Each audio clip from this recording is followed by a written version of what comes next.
एक छोटे से गांव में एक गरीब महिला रहती थी। उसके पास ज्यादा धन दौलत नहीं थी, लेकिन उसका दिल बहुत बड़ा था। हर रोज सुबह वो अपने घर के दरवाजे पर एक रोटी रख देती थी, ताकि अगर कोई भूखा आदमी आए तो अपनी भूख मिटा सके। एक दिन एक बुरा और घमंडी आदमी आया। उसने रोटी उठाई, खाई और जाते जाते उस महिला से कहा, इस रोटी का तुम्हें बुरा फल मिलेगा। ये सुनकर भी महिला को गुस्सा नहीं आया। वो चुपचाप मुस्कुरा दी और अगले दिन भी अपने दरवाजे पर रोटी रख दी। दिन गुजरते गए। महिला रोज नेक काम करती रही। एक दिन उसका बेटा, जो दूर देश में काम करता था, घर लौट रहा था। रास्ते में उसे इतनी ज्यादा भूख लग गई कि अगर यूं कुछ खाने को ना मिलता तो शायद वो भूख से मर ही जाता। तभी उसकी नजर एक घर के दरवाजे पर राखी रोटी पर पड़ी। उसने वो रोटी खाई और उसकी जान बच गई। जब बेटा घर पहुंचा, उसने अपनी माँ को सब कुछ बता दिया। ये सुनते ही माँ की आंखों में आंसू आ गए। वो समझ गई कि नेकी कभी जया नहीं जाती। उसने अपने बेटे से कहा, बेटा, नेकी का सिला ऊपर वाला जरूर देता है,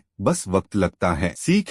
एक छोटे से गांव में एक गरीब महिला रहती थी। उसके पास ज्यादा धन दौलत नहीं थी, लेकिन उसका दिल बहुत बड़ा था। हर रोज सुबह वो अपने घर के दरवाजे पर एक रोटी रख देती थी, ताकि अगर कोई भूखा आदमी आए तो अपनी भूख मिटा सके। एक दिन एक बुरा और घमंडी आदमी आया। उसने रोटी उठाई, खाई और जाते जाते उस महिला से कहा, इस रोटी का तुम्हें बुरा फल मिलेगा। ये सुनकर भी महिला को गुस्सा नहीं आया। वो चुपचाप मुस्कुरा दी और अगले दिन भी अपने दरवाजे पर रोटी रख दी। दिन गुजरते गए। महिला रोज नेक काम करती रही। एक दिन उसका बेटा, जो दूर देश में काम करता था, घर लौट रहा था। रास्ते में उसे इतनी ज्यादा भूख लग गई कि अगर यूं कुछ खाने को ना मिलता तो शायद वो भूख से मर ही जाता। तभी उसकी नजर एक घर के दरवाजे पर राखी रोटी पर पड़ी। उसने वो रोटी खाई और उसकी जान बच गई। जब बेटा घर पहुंचा, उसने अपनी माँ को सब कुछ बता दिया। ये सुनते ही माँ की आंखों में आंसू आ गए। वो समझ गई कि नेकी कभी जया नहीं जाती। उसने अपने बेटे से कहा, बेटा, नेकी का सिला ऊपर वाला जरूर देता है, बस वक्त लगता है। सीख।